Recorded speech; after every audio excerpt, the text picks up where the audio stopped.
Hey guys, this is Callum from EnglishShooting and welcome back to the channel. Today we're going to be covering section 7 of the UK firearms law, which within England, Scotland and Wales will allow you to own a handgun at home and also own and shoot a handgun at some of the designated sites across the country.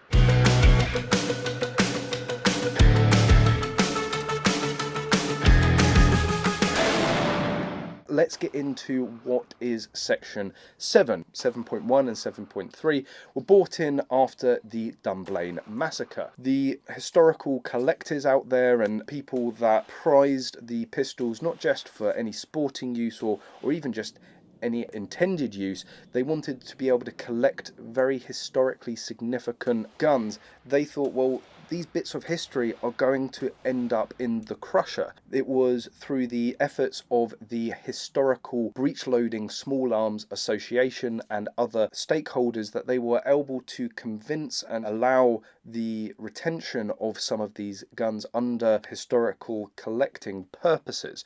So there are two different avenues when it comes to section 7. Section 7.1 allows handguns to be owned that were manufactured prior to January the 1st, 1919.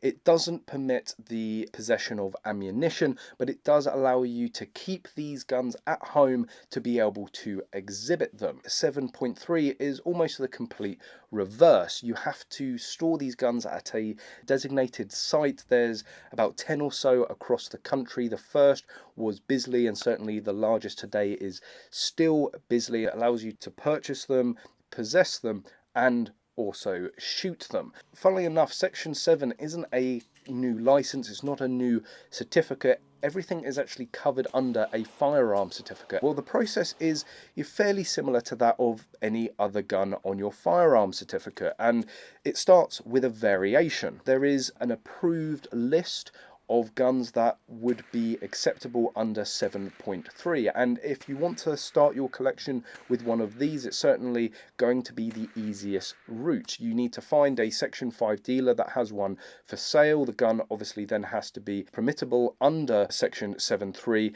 and then you apply to your local police force for a variation for this 7.3 gun. Unlike with a normal firearm certificate, good reason is thrown out of the window. It is for a very defined subset of reasons that you'd be able to go for 7.3, collecting being one of them, testing, research, preservation are others as well. And because it doesn't work exactly like any other firearm, you usually have to apply for the exact gun that you want to buy. So you have to go and find a dealer, find the exact gun you want, and then get the serial number from it and apply for that exact serial number. Now, there are some counties and some cases where they will give you effectively an open slot in certain circumstances, but the norm is finding the exact gun and applying for that. You might be asking, well, what about in the cases where the gun that you want is a one-off? It might be who previously owned it and who used it, and it's not under this list. It's not a gun that would automatically be approved under 7.3. Well, then you have to apply to the Home Office reference panel. They will then decide whether it fits within your current collection or whether it comes under the criteria of 7.3. And in these cases, just because that gun might end up under a 7.3 on your FAC, it doesn't automatically categorize it as 7.3 for future owners. A new purchaser is going to have to go through the whole process over again and prove to the Home Office that this would indeed fit within their collection. I'll put as many links in the description below if you want to learn a bit more about it. And mentioning that, I would highly recommend going on to the HBSA website. It's a wealth of knowledge for this. They are the authority on section 7 firearms, and it was mainly because of the HBSA that we even have it. If you're interested, those guys are going to be the best guys to talk to. So anyway, you've found the gun, you've applied for it, you've got your variation, and they've approved you. What do you do then? You just go to the shop like any other gun, right? No.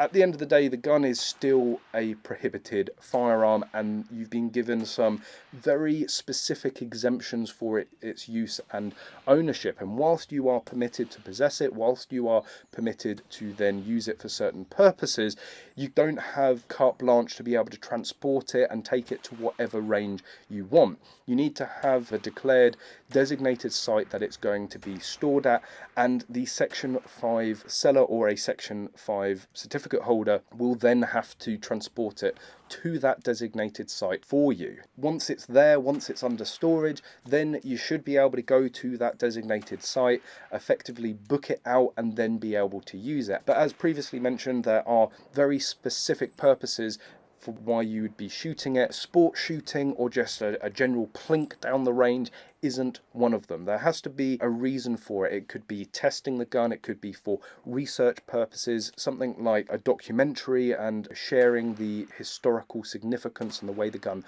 functions to other people. Going down there, putting your holster rig on and getting a shot timer out and trying to do the fastest time to first shot is probably going to get you kicked off of the range pretty quickly. If you have a 7.3 and you have no 7.1 at home, there are ways potentially that you can have ammunition for your 7.3 gun if you have another firearm under your firearm certificate of the same caliber. If you don't have another gun under your Section 1 certificate, then you are going to have to either purchase it from the designated site when you go there, or have a dealer bring it to the range for that purpose. I'm talking a lot about historically significant and sort of older guns and prior to 1919, but 7.3 will allow modern firearms to be possessed, and the most wider known is the Springfield XD. There were a batch of 40 made specifically for testing by the UK military. They decided not to go with that gun, and you had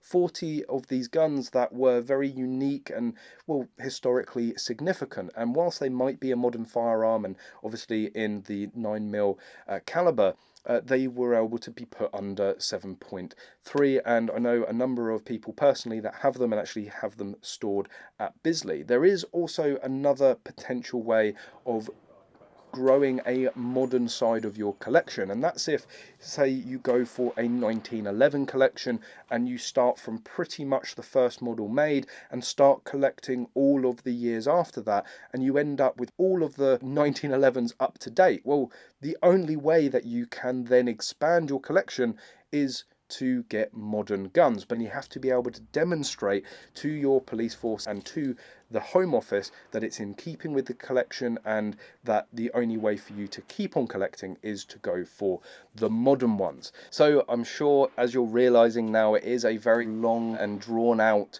process. There's many pitfalls. It is going to be certainly expensive to get into. You might have seen on Facebook or YouTube the demonstration, I think it's the 40th anniversary demonstration of machine guns on the Stickledown ranges at Bisley. Again, this is all the HBSA, and they're shooting there on Stickledowns with suppressed MP5 machine guns and a whole plethora of other Section 5 machine guns. It's a pretty cool club to be a part of. I do wish that it's certainly a bit more open and outward in terms of the promotion of this area of shooting sports within the UK, or shooting collection and historical interest, shall we say. But yeah, hopefully as more people get aware of it and get involved with it, it will become wider spread. I really do think this could be a very significant cornerstone in opening up handgun shooting and shooting of currently prohibited firearms in the UK as the years go on. But there we go, guys. Let me know what you think in the comment section below. Thank you very much for watching this video. I really hope you've